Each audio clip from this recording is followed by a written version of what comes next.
Muchas gracias a nuestro hermano Bob Coughlin por no solamente guiarnos en la música, sino ejemplificando el tipo de pasión que hemos de tener conforme apreciamos a nuestro gran Rey Jesucristo. Si tienen sus Biblias, por favor pasen ahí a Números capítulo 20. Es un honor y un privilegio estar aquí delante de ustedes, caballeros, hombres. Estaremos viendo Números 20, 10 al 13. Moisés era realmente un hombre sin igual. Fue elegido desde su nacimiento, criado en el palacio de Egipto, protegido, desafió a Faraón, el hombre más poderoso del mundo, hizo milagros asombrosos, convirtió el agua en sangre, ranas, granizos, oscuridad, partió el mar rojo. Sube a una montaña que los israelitas ni siquiera podían tocar y habla con Yahweh cara a cara, como un hombre lo hace con su amigo. Cuando baja, su rostro brillaba tanto que los israelitas estaban aterrorizados.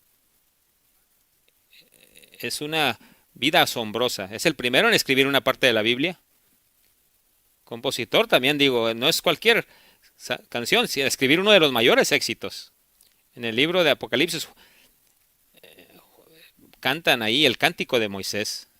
Y a pesar de toda su grandeza, la Biblia dice que Moisés era el hombre más humilde en el planeta. Fue un líder ejemplar, un tipo del que vendría. Soportó pacientemente las quejas de Israel vez tras vez. A los pocos días después de salir de Egipto, ya lo estaban culpando. Decían, prefiero ser esclavo de Faraón que siervo de Yahweh. Recuerdan que por esa rebelión Dios condenó a los israelitas y todos morirían en el desierto durante 40 años de vagar, mientras otra generación podría ser levantada. ¿Se imaginan Moisés lidiando con queja tras queja durante 40 años? Por lo menos 2 veces Dios mismo dijo que ya estaba harto y que estaba listo para aniquilar el pueblo de Israel por su rebelión.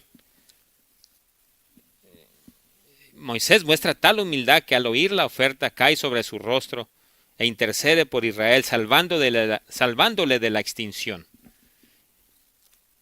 Y en Números 20, donde estaremos esta tarde, los 40 años ya habían pasado. Aarón y Miriam mueren en este capítulo. Ahora es hora de entrar a la tierra prometida. ¿Y qué suponen que sucede? ¿Esta segunda generación de israelitas aprende de los pecados de sus padres? No, empiezan a quejarse. Tengo sed, no hay agua. Ojalá hubiera muerto con mis padres, dicen. Todo parece normal. Dios hace una promesa, sacará agua de una roca. Y aunque Dios había ordenado a Moisés golpear la roca la última vez, esta vez le dice a Moisés que le hable a la roca. Sin embargo, Moisés la golpea 2 veces. ¿Ustedes conocen la historia? Dios juzga a Moisés severamente, sin misericordia, sin parcialidad, y le dice a Moisés que debe morir y no entrar en la tierra prometida porque se había rebelado. La misma palabra usada para la rebelión de Israel. Cuando Moisés suplica a Dios que cambie de opinión, Dios se molesta, se enoja, y le dice que se callara, como se registra en Deuteronomio 3. No estoy seguro si recuerdan la primera vez que escucharon esa historia, yo no. Pero sí recuerdo la primera vez que se la leí a mis hijos, y es simplemente impactante, muy impactante. Digo, ¿en serio, Dios? Este es Moisés, ese es tu amigo. Moisés, ¿has olvidado todo lo que ha hecho? ¿Y va a morir solo por golpear la roca? Digo, parece un poco estricto, incluso cruel. La mayoría de nosotros, aunque no lo diríamos en voz alta, la mayoría de nosotros nos sentimos así. Y eso es porque la mayoría de nosotros no comprendemos completamente la santidad de nuestro Dios. Y yo también estaría dispuesto a suponer que si tú piensas que Dios debería haber mostrado a Moisés un poco de favoritismo, la causa fundamental es que tú piensas que Dios debería mostrarte también a ti cierto favoritismo. Así que esta tarde me gustaría analizar este pasaje con ustedes, lo que sucedió, por qué Moisés respondió de la manera que lo hizo, y lo más importante, por qué Dios respondió de la manera que lo hizo. Creo que nos va a proveer una ilustración muy vívida, como escuchamos esta mañana del pastor MacArthur. de que triunfamos solo por medio de la obediencia.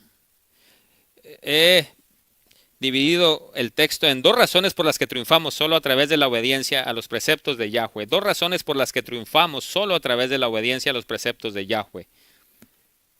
Número uno, porque la misericordia de Dios es ciega. Segundo, la justicia de Dios es ciega. Misericordia ciega, justicia ciega.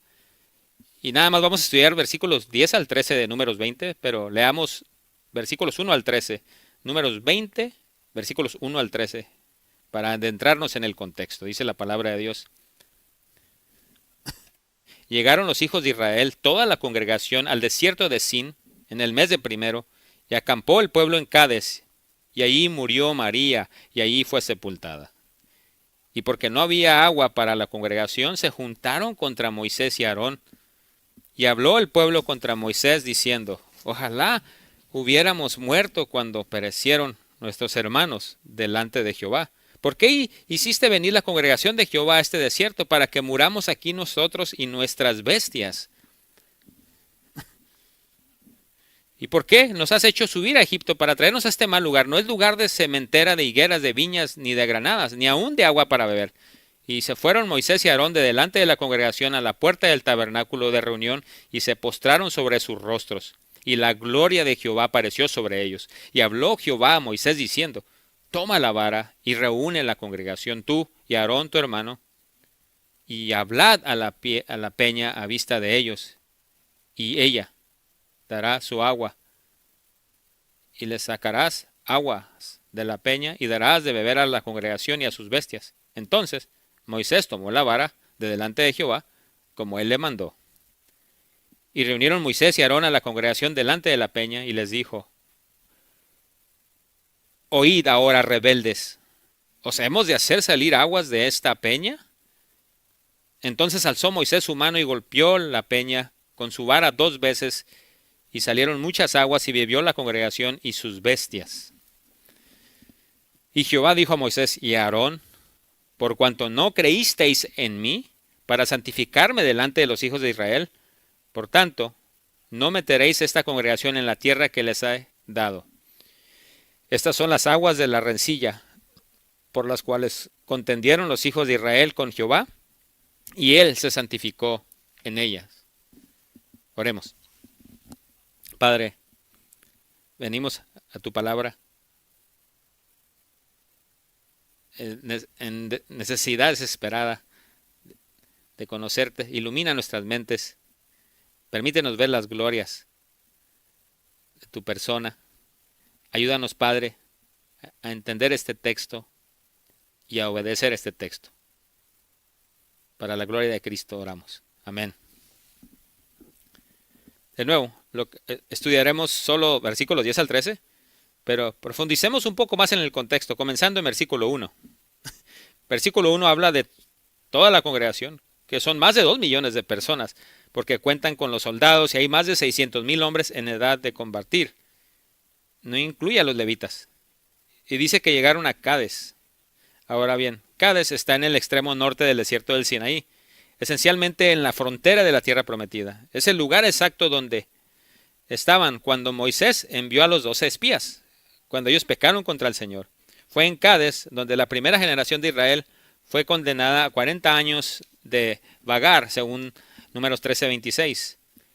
Desobedecieron y han vagado por 40 años y ahora han regresado a Cades. La primera generación ha muerto. Ahora los hijos están de vuelta en el mismo lugar. Están de vuelta en el límite de Edom, Números 20:16, listos para entrar a la tierra.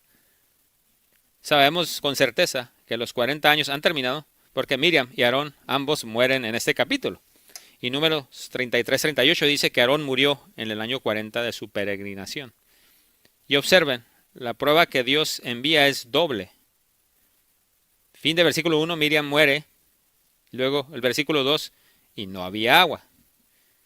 Esto no es una coincidencia. Dios es soberano. ¿Quién es el que da y quita la vida? Dios. ¿Quién es el que guiaba al pueblo por una columna de nube de día y de fuego de noche? También es Dios, Yahweh. Y Yahweh decide tomar la vida de Miriam en el momento exacto en que decidió conducir al pueblo de Israel a un lugar sin agua. Era una prueba significativa para Moisés. Miriam era la hermana de Moisés. No sabemos de otra hermana, la amaba, no sabemos de otra hermana. Así es que esta es probablemente la que le había salvado la vida en el Nilo todos esos 80 años antes. Ella fue también la que se dejó llevar por el pueblo y llenarse en vida de Moisés en Números 12. Moisés seguramente se llenó de todo tipo de emociones con su muerte, porque no había agua. Una cuestión importante cuando se trata de más de 2 millones de personas y todos sus animales. ¿Te ha pasado algo así en el ministerio? Que en su providencia Dios trae una prueba a tu vida justo en el peor momento posible. Bueno, el peor desde tu perspectiva. Necesitamos confiar, hermanos, que Dios sabe lo que hace. Él hace las cosas que son mejor para nosotros en el mejor momento posible para animarnos a confiar más en Él. Ahora, ¿cómo reacciona el pueblo ante la prueba? Bueno, conocemos la historia. Procuremos ponernos en las sandalias de esta audiencia original. Creo que el lector debe preguntarse, ¿cómo responderá esta segunda generación a la prueba que enfrentaron sus padres? ¿Habrán arreglado sus quejas el hecho de vagar por el desierto? ¿Conseguirán entrar en la tierra prometida porque son mejores que sus padres? ¿Merecen entrar? Bueno, observen el versículo 3. El pueblo contendía así con Moisés y con Dios, por supuesto. Discutieron, contendieron. Esa es la palabra raíz en el hebreo que veremos más adelante, meribá. Así es que esto es una verdadera insurrección, una rebelión. Así que ahora el juicio se pone candente. No tener agua para 2 millones de personas es una cosa, pero hacer frente a una insurrección de 2 millones de personas sedientas es una prueba de un tipo totalmente diferente. Y noten lo que dicen al final de versículo 3. Oh, si hubiéramos muerto con la generación de nuestros padres en el desierto. ¿Por qué nos llevaste en círculos durante 40 años solo para matarnos en la frontera de la tierra prometida? Deberíamos haber muerto al principio y evitar estos terribles 40 años contigo. Versículo 5. ¿Y por qué nos has hecho subir de Egipto para traernos a este mal lugar? Ahora, observen al final de versículo 5, nos prometiste higueras, viñas, granadas, uvas. Y nos reímos porque es casi infantil esto. Pero esto no es una broma, esto no es una lista de frutas cualquiera. Escuchen Números 13:23. Exactamente 40 años antes, los 12 espías estaban espiando la tierra para probar que era una buena tierra. ¿Qué hicieron? Trajeron algunos frutos. Y llegaron hasta el arroyo de Escol y de allí cortaron un sarmiento con un racimo de uvas, el cual trajeron 2 en un palo, y de las granadas y de los higos. Exactamente los mismos 3 frutos que los israelitas mencionan aquí en Números 20. Así que están diciendo, Moisés, nos engañaste, nos mentiste, no hay tierra prometida llena de leche y miel, que fluye leche y miel, no sé, nos mentiste. Y eso responde a nuestra pregunta. ¿Es esta segunda generación mejor que sus padres? ¿El vagar por el desierto curó lo quejumbroso de Israel o la incredulidad? No, ni siquiera cerca. Estos israelitas son quejumbrosos, rebeldes e incrédulos como sus padres. Y va a ser por la gracia de Dios que van a entrar a la tierra prometida, ¿cierto? ¿Y cómo responde Moisés? Versículo 6. Moisés tan humilde, tan obediente, se postra ante Dios. Y Dios, tan misericordioso. Observen los versículos 7 y 8. Dios da una promesa con instrucciones sencillas y claras sobre cómo obtenerla, como siempre. Noten versículo 8. Moisés toma la vara, el cayado, reúne al pueblo, háblale a la roca y obtendrás agua. Nada complicado ahí. Moisés ni siquiera tuvo que tomar notas. Es asombroso cómo un punto rápido de aplicación. Es simple la palabra, es accesible. Como dice Deuteronomio 30, la palabra está muy cerca de ti. Nos da preceptos claros. Habla a la piedra, predica la palabra. Y decimos, bueno, en nuestra generación vamos a necesitar contextualizar la escritura un poco. Nadie va a escuchar si predicamos ese mensaje. Los preceptos de Yahweh son claros. Necesitamos hacer lo que Él dice, tal como Él lo dice. ¿Y cómo es que Moisés responde? Como siempre, lo obedece, toma la vara. Versículo 9, observen, al final del versículo 9, tal como Yahweh le mandó. Moisés reunió al pueblo, también como Dios se lo había ordenado. Y eso nos lleva a nuestro primer punto, al versículo 10. Misericordia ciega, misericordia ciega. Si nos ponemos en las sandalias del público, la audiencia original, el escenario está preparado, todo está listo para que Moisés obedezca su vara, obedezca a Dios y salve la situación una vez más, para obrar otra de las maravillas de Yahweh. Han sido 40 años de milagro tras milagro. No solamente las plagas, el cruce del Mar Rojo, es también durante los 40 años en el desierto. Sus sandalias no se desgastaron, obtuvieron maná de la nada, codornices, agua de la roca. Milagro. Ciertamente ya lo esperaban. Así que Moisés está delante de ellos, pero sorprendentemente, vean versículo 10, dice que Moisés y Aarón reunieron a la congregación ante la roca y él les dijo a ellos, y en esa palabra les, es la primera vez que Moisés se revela en el Pentateuco. Dios le dijo que le hablara a la roca y en vez le habló al pueblo. Entonces él agrava el problema, varias capas de su pecado aquí. Él dice, oíd ahora rebeldes, lo cual es cierto, pero Dios no lo ordenó. Moisés entonces añade, ¿os hemos de hacer salir agua de esta peña? Y finalmente versículo 11, golpea la roca 2 veces. ¿Cómo pudo Moisés hacer esto? Bueno, no podemos juzgar su corazón, pero podemos imaginarlo. Digo, Moisés había soportado mucho, 40 años de quejas inmaduras, 40 años de constante incredulidad. Y esta es la nueva generación, los que van a entrar en la tierra prometida. Y especulando un poco, Moisés parece estar pensando, bueno, simplemente no lo entienden, simplemente no aprenden. Y el programa actual de darles todo lo que necesitan cuando lo quieren, no está dando resultados.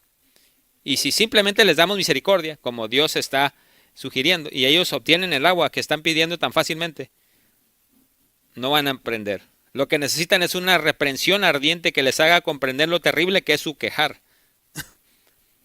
Y al reprenderlos, Moisés, en ese momento, no le creyó a Dios. Pensó que conocía una mejor manera de transformar al pueblo. Le faltó fe en la suficiencia de la palabra de Dios. Caballeros, ¿con qué frecuencia hacemos esto hoy? ¿Con qué frecuencia estamos tentados a seguir esta misma lógica centrada en el hombre, pragmática? Dios dice, soy santo, llama a los hombres al arrepentimiento. Y pensamos, nadie va a querer creer en un Dios, nadie se va a querer arrepentir y creer en un mensaje así. Nadie va a querer creer en un Dios como así. Mejor digámosle de su amor, de su compasión. Esa es incredulidad soberbia. Pensar que conocemos un camino mejor que el de Dios. Y si pensamos que estamos sobre eso, por encima de eso, Moisés fue susceptible a este pecado. No te atrevas a pensar que tú estás por encima de él. Y sabemos que el pecado de Moisés es incredulidad porque llegaremos a eso en un segundo. No creíste en mí, dice versículo 12. A obedecer a su propia manera es incredulidad. Es negar a Dios, es negar la suficiencia de la palabra. La obediencia a los preceptos de Dios es lo que importa. Y digo, una nota teológica interesante aquí. O sea, Dios no tiene que explicarnos todas las razones por las que nos ordena hacer ciertas cosas. Me pregunto, ¿sabía Moisés que la roca espiritual que lo seguía y la roca de la cual bebieron era Cristo? 1 Corintios 10:4. No lo sé. Digo, Éxodo 17 dice que en Horeb Jesús estaba de pie sobre la roca que Moisés golpeó. Así que tal vez es posible, pero lo dudo. Dudo que Moisés hubiera golpeado conscientemente la roca 2 veces si hubiera sabido lo que representaba. Pero no ese es el punto. No lo sabemos. Y no necesitamos saberlo. Nosotros como Moisés no sabemos todos los porqués. Nosotros como Job no estamos al tanto de las conversaciones celestiales que preceden a nuestro dolor. Porque dirigir el universo está por encima de nuestra capacidad. y no lo entenderíamos si nos explicaba. Así es que si tenemos sus mandamientos, si tenemos sus preceptos, tenemos suficiente. A nosotros nos toca obedecer. Y si desobedecemos, aunque sea un poquito, es un grave crimen contra nuestro santo Creador. No puede sonar como mucho para ustedes, pero oír a las personas. Pero Moisés, por gritar, oíd ahora rebeldes, se hace a sí mismo un rebelde. Esa palabra rebelde se aplica a todos en este texto.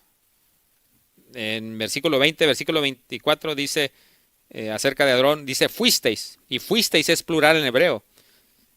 Tú y Aarón se rebelaron contra mi mandato. A todos en este capítulo son rebeldes. Todos en este capítulo cometen el pecado de incredulidad. Ahora, muestren el punto, no podemos perder el punto. Veamos el versículo 11. Entonces alzó Moisés su mano y golpeó la peña con su vara 2 veces. ¿Y entonces qué? Así que Yahweh no les dio agua. Yahweh los juzgó como a sus padres y los sentenció a todos a muerte, porque eso es lo que merecían. No, es todo lo contrario. Moisés golpea la roca y dice, y salieron muchas aguas y bebió la congregación y sus bestias. No un poco de agua. Agua abundante suficiente para 2 millones de personas y todo su ganado. Qué inesperado. Qué misericordioso es Yahweh. Misericordioso y piadoso, tardo para la ira y grande en misericordia y verdad. Y esto, mis amigos, es por lo que la obediencia pragmática, la obediencia a nuestra propia manera es siempre pecaminosa. Porque la misericordia de Dios es ciega. Dios no te bendice basándose en tu desempeño. La gracia de Dios no está ligada a tu obediencia. El pragmatismo dice, si funciona, Dios debe estar bendiciéndolo. El pragmático allí en Cadés habría gritado, está funcionando Moisés, golpea la roca otra vez, golpéala otra vez. Está saliendo agua. Completamente ignorantes de lo airado que estaba Dios por su rebelión. Y que Dios les dio la misericordia del agua, no porque la merecían, no por su obediencia, sino única y exclusivamente por su desbordante y bondadosa, misericordiosa fidelidad. Él estaba cumpliendo su promesa a sus antepasados. Si es que escuchen el principio, Dios es Dios, Él hace las reglas. Él dice, tendré misericordia, bien que yo tenga misericordia. Fin de la discusión. Él no nos explica cuáles son sus criterios o cómo Él decide a quién y cuándo bendecir. Digo, esto lo ilustra la elección, ¿cierto? ¿Por qué Dios elige un cadáver sobre otro cadáver? Quiero decir, ¿en verdad pensamos que somos mejores cadáveres que nuestros vecinos que no conocen a Cristo? ¿Será que Dios vio algo en ti? La única explicación que es Efesios 1. Él bendice según el beneplácito de su voluntad. Fin de historia. Fin de la explicación. Pero de nuevo, eso significa que nunca podemos juzgar una acción basada en si Dios la bendice o no. Dios nos bendice a pesar de nuestra rebelión, para magnificar la gloria de su gracia, porque Él es tan maravilloso. Así que solo podemos juzgar una acción basada en su conformidad con la palabra. Es la única manera de juzgar. Es por ello que la obediencia a la palabra es esencial. Si tú dices, wow, Dios realmente está prosperando esa iglesia porque el pastor está predicando sermones políticos ardientes, o Dios realmente está bendiciendo esa iglesia porque el pastor es tan amoroso, entonces no estás entendiendo. La misericordia de Dios es ciega. Él no dispensa su gracia basada en nuestro desempeño. La gracia, de acuerdo a Romanos 11:6, nunca se gana. Si algo se gana, por definición ya no es gracia. Ahora, para ser claros, Dios te disciplinará debido a tu desobediencia. Esas dos cosas pueden estar relacionadas. Y ciertamente disfrutamos más de las bendiciones de Dios cuando le obedecemos. Pero al igual que no podemos establecer un vínculo de uno a uno entre el sufrimiento y el pecado particular, debe haber sido un terrible pecador, o tal vez sus padres porque nació ciego, nos dice Jesús ahí en Juan 9, dice Jesús. Del mismo modo, no podemos establecer un vínculo de uno a uno entre misericordia y obediencia. La bendición de Dios. ¿Cada vez que Dios bendice a alguien debe ser por un acto particular de obediencia? No, porque la misericordia de Dios es ciega. Él bendice por la abundancia de su gracia. Así que solo Debemos juzgar una acción basada en qué tan cerca estuvo de obedecer la palabra de Dios. Y así, aprendamos todos esta lección que Moisés aprendió por las malas. No importa cuál sea el mandato, lo único que importa es obedecer. No importa si suena ridículo e ilógico para nosotros.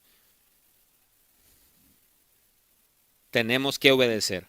Digo, ponte en las sandalias de Moisés. Habla a la roca y te dará su agua. En serio, no tiene ningún sentido lógico. Suena absurdo, pero no importa. No importa. No importa si prosperas haciendo algo o te difaman.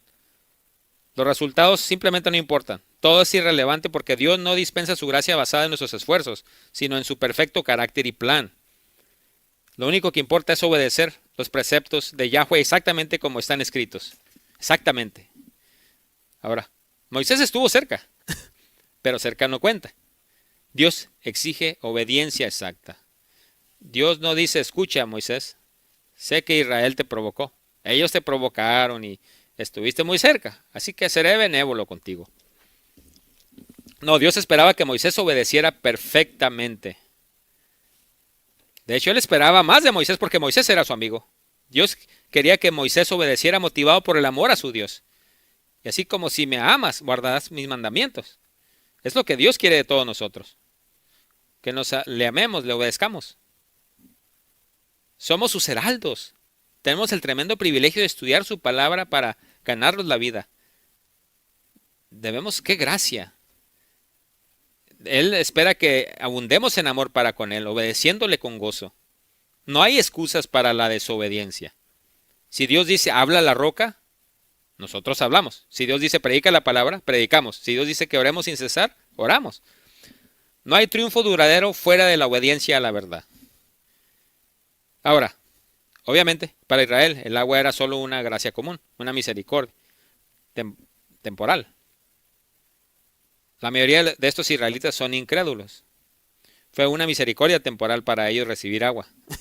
Incluso para nosotros hoy, como creyentes, el mismo principio se aplica, que Dios nos da su gracia y bondad, no basado en nuestro desempeño, sino más bien basado en Cristo y su justicia. Hablaremos de eso más al final. Pero por ahora maravillémonos y adoremos a nuestro Dios, que da misericordia a rebeldes como nosotros, que no la merecen. Su misericordia es ciega. Nos bendice misericordiosamente incluso cuando desobedecemos. Como la parábola de los obreros, que todos trabajaban un número diferente de horas, pero Dios ciegamente los bendice a todos con un salario completo. No basado en su desempeño. Y ahora, eso nos lleva al punto número 2. Justicia ciega. Justicia ciega. Versículos 12, vean en versículo 12. Y Jehová dijo a Moisés y a Aarón, por cuanto no creísteis en mí, para santificarme delante de los hijos de Israel, por tanto no meteréis esta congregación en la tierra que les he dado. No creísteis en mí. Es una reprensión fuerte.